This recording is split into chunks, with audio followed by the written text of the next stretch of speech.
ഞാനൊരു കാര്യം പറയട്ടെ, നമ്മൾ ഈ രാജ്യത്ത് ഏത് നഗരത്തിൽ ചെന്നാലും അതിൻ്റെ കണ്ണായ ഭാഗത്ത് ഹൃദയസ്ഥാനത്ത് ക്രൈസ്തവ സഭകൾക്ക് എന്തെങ്കിലും ഒരു സ്ഥാപനമോ ഒരു ഭൂസ്വത്തോ കാണും. ഇതെന്തിനു പറയുന്നു എന്നല്ലേ, അതിലേക്ക് വരാം. ഈ രാജ്യത്ത് സർക്കാരും അനുബന്ധ സ്ഥാപനങ്ങളും സംഘടനകളും കഴിഞ്ഞാൽ ഏറ്റവും കൂടുതൽ ഭൂസ്വത്തുക്കളുള്ളത് അല്ല വഖഫ് ബോർഡിനല്ല, അത് ക്രൈസ്തവ സഭകൾക്കാണ്. ഇത് സഭ തന്നെ പറയുന്നതാണ്. ഈ വഖഫ് ഭേദഗതി നിയമം പാസ്സായല്ലോ, ഇനി അത് നിയമമാവുകയാണല്ലോ. അതുകൊണ്ട് മുനമ്പത്തെ പ്രശ്നം പരിഹരിക്കാൻ പറ്റുമോ? ഇല്ല. അങ്ങനെ ഒരു ക്ലോസ്, അങ്ങനെ ഒരു പ്രൊവിഷൻ ആ നിയമത്തിലില്ല. അത് ഇന്നലെ ലോകസഭയിൽ ഹൈബി ഈഡൻ MP കൃത്യമായി ട്രഷറി ബെഞ്ചിനോട് ചോദിച്ചതാണ്. ഈ നിയമത്തിൽ ഏത് ക്ലോസ് വെച്ച്, ഏത് പ്രൊവിഷൻ വെച്ച് മുനമ്പത്തെ പ്രശ്നം പരിഹരിക്കുന്നു? മിണ്ടിയിട്ടില്ല. അപ്പോൾ ഈ നാട്ടിൽ ഹിന്ദുക്കളും മുസ്ലിങ്ങളും ക്രിസ്ത്യാനികളും തമ്മിലടിക്കാൻ എന്തെങ്കിലും വീണ് കിട്ടാൻ കാത്തിരിക്കുന്ന സംഘപരിവാരം മുനമ്പത്തെ പ്രശ്നം പരിഹരിക്കാൻ പോകുന്നില്ല. ഈ ബില്ല് ഇൻട്രൊഡ്യൂസ് ചെയ്ത് JPCക്ക് വിട്ട് അതിൻ്റെ ബാക്കിയുള്ള പണികളൊക്കെ നടക്കുമ്പോഴും ഇവിടെ സമരം ഉണ്ടായിരുന്നു. ഈ സമരം പരിഹരിക്കാൻ, അവിടുത്തെ പാവങ്ങൾക്ക് നീതി വാങ്ങിച്ചു കൊടുക്കാൻ ഇവർക്ക് എന്തെങ്കിലും താല്പര്യം ഉണ്ടായിരുന്നെങ്കിൽ ഈ നിയമത്തിൽ അത് ഉൾപ്പെടുത്തുമായിരുന്നു. ഇപ്പോൾ ഈ വഖഫ് ഭേദഗതി നിയമത്തിൽ അങ്ങനെ എന്തെങ്കിലും ഒരു പ്രൊവിഷൻ ഉണ്ടെന്ന് ഒരാൾ കാണിച്ചു തന്നാൽ നമുക്ക് ഈ പരിപാടി ഇവിടെ നിർത്താം. എന്താണ് സത്യത്തിൽ വഖഫ്?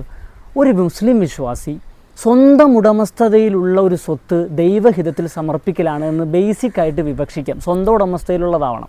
വെല്ലോൻ്റെ ഉടമസ്ഥയിലുള്ളത് അങ്ങനെ വഖഫ് ചെയ്യാൻ പറ്റുമോ? പറ്റില്ല, ഇല്ലേ ഇല്ല. അതിന് ഇസ്ലാമിൽ സാധുതയില്ല, ഇന്ത്യയിലും സാധുതയില്ല. അങ്ങനൊരു നിയമം ഇവിടെ ഉണ്ടായിരുന്നു? ഇല്ലേ ഇല്ല. അങ്ങനൊരു പ്രചരണം സംഘപരിവാറിനുണ്ട്, അത് നുണയാണ്. സംഘികളുടെ ചാണകം മണക്കുന്ന നുണ. പിന്നെ ഇപ്പോൾ ഈ ഭേദഗതി നിയമം കൊണ്ടുള്ള പ്രശ്നം എന്താണെന്നല്ലേ, തിരുവിതാംകൂർ ദേവസ്വത്തിലോ ഗുരുവായൂർ ദേവസ്വത്തിലോ നാളെ അബ്ദുള്ളക്കുട്ടി അംഗമാവുന്നതിനെക്കുറിച്ചൊന്ന് ആലോചിച്ച് നോക്കിയേ. വഖഫ് ബോർഡിൽ അമുസ്ലിങ്ങളായ ആളുകൾ അംഗമാവുകയാണ്. അതെങ്ങനെ അംഗീകരിക്കാൻ കഴിയും? വേറൊരു കാര്യം, വഖഫ് എന്ന് പറയുന്ന ഒരു ആരാധനയെ അതിൻ്റെ വളരെ ബേസിക്കായുള്ള അതിൻ്റെ ഫണ്ടമെൻ്റൽ രൂപത്തിൽ നിന്ന് മാറ്റുകയാണ്. അതായത് ഒരു വിശ്വാസി 5 വർഷം വിശ്വാസിയായി തുടർന്നാലേ വഖഫ് ചെയ്യാൻ പറ്റുള്ളൂ നിബന്ധന. ഈ വിശ്വാസിയുടെ വിശ്വാസവും അതിൻ്റെ കാലാവധിയൊക്കെ ആരാണ് തീർപ്പാക്കുക? വേറൊന്ന്, ഇതൊരാൾ ദൈവഹിതത്തിൽ മതനിബന്ധനകളോട് ഒരുക്കുന്ന ഒരു പ്രോസസ്സാണ്. അതിനെ പിന്നെ സർക്കാരിൻ്റെ ഉടമസ്ഥതയിലുള്ള ഒരു സ്വത്താക്കി മാറ്റാനുള്ള ശ്രമം കൂടി ഉണ്ടാവുകയാണ്. ചുരുക്കി പറഞ്ഞാൽ മുസ്ലിങ്ങളെ പരമാവധി അരക്ഷിതരാക്കി അവരുടെ റിസോഴ്സുകൾ അസ്ഥിരപ്പെടുത്തി വംശഹത്യക്ക് വേണ്ടി ഒരുക്കി കൊടുക്കുക എന്നുള്ളതാണ്.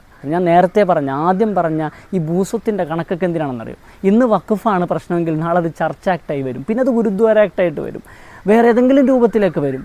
നിങ്ങൾക്ക് തോന്നുന്നുണ്ടോ ഈ കണ്ണായ സ്ഥലങ്ങളിൽ, ഹൃദയഭാഗങ്ങളിൽ, നഗരങ്ങളിൽ, പ്രത്യേകിച്ച് 1% പോലും ക്രിസ്ത്യാനികളില്ലാത്ത നഗരങ്ങളിൽ വരെ ക്രിസ്തീയ നാമങ്ങളിലും ക്രിസ്തീയ ചിഹ്നങ്ങളിലും സ്ഥാപനങ്ങളും സ്വത്തുക്കളും ഉണ്ടാവുന്നത് സംഘികൾക്ക് സഹിക്കുമെന്ന്?